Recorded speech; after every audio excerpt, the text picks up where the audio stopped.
I agree, question everything, but at what point are you questioning everything and not accepting fact? Because I know you fell into that trap, or not trap, but you've alluded to it in the past, especially with the Sandy Hook thing. Oh, there's no doubt. Absolutely.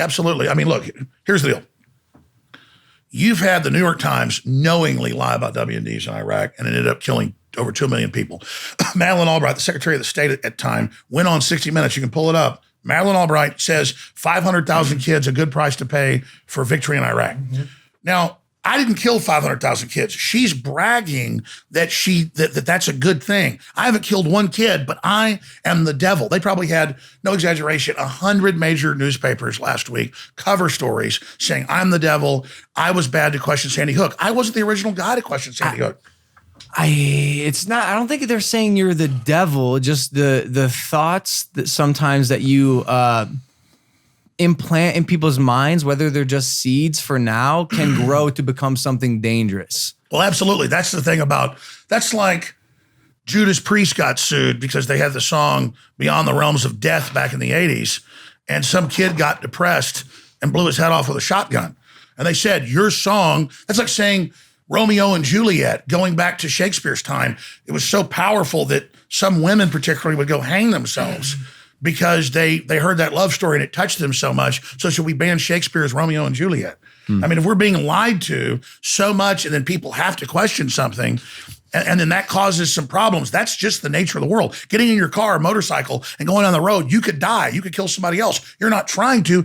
Nothing's perfect. And so anybody that says, we've got to sit there and control somebody's speech, unless you're saying go to somebody's house and kill them, that's a call to action. That's illegal. But if I want to say the moon is made out of cheese, cottage cheese, which it might be, which it may be. I mean, if I want to say that you're a 14 trillion-year-old lizard from Planet Pop-Tart, which I might be, he definitely is. Yeah, I believe that. I have a right to say that, and people have to then make a judgment about whether it's true. But what I'm saying is, I barely ever covered Sandy Hook.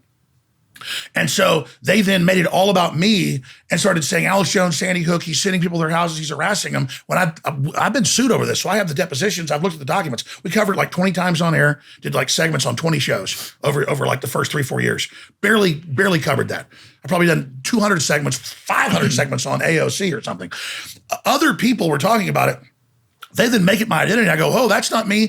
Fine. I think kids died, mass shootings happen. I was just questioning as the internet did. They go, no, you're the Sandy Hook guy and you're sending people to their houses and you won't stop. So now they use, quote, my fame or whatever to reboot Sandy Hook constantly to where all I ever do is talk about Sandy Hook instead of, which is their tactic, the chemtrails, the human-animal hybrids they admit are going on, the fact that cancer rates are up 3,000+%, the fact that autism is up 30,000+%, the fact that all this real crap's going on, man. 50 years ago, no kids had cancer.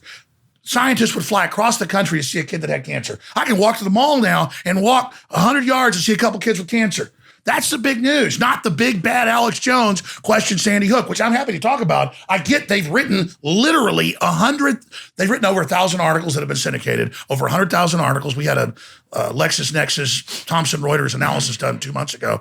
Hundreds of thousands of repost articles, hundreds of national TV shows, over 15 national specials about me and Sandy Hook. And Megyn Kelly interviewed me for 6 hours, edited it down to 3 minutes, where something from an hour before would be edited with an answer from an hour later, where it had no intelligible connection to reality. That's what's so beautiful. Yeah. This is live. This is real. I told Megyn Kelly, Sandy Hook happened. I believe kids died. If it hurt people's feelings that I questioned it and the internet did, I apologize. She edited it to say that I said no kids died. That's going to be in the lawsuits. Hey, that's called clickbait, my friend.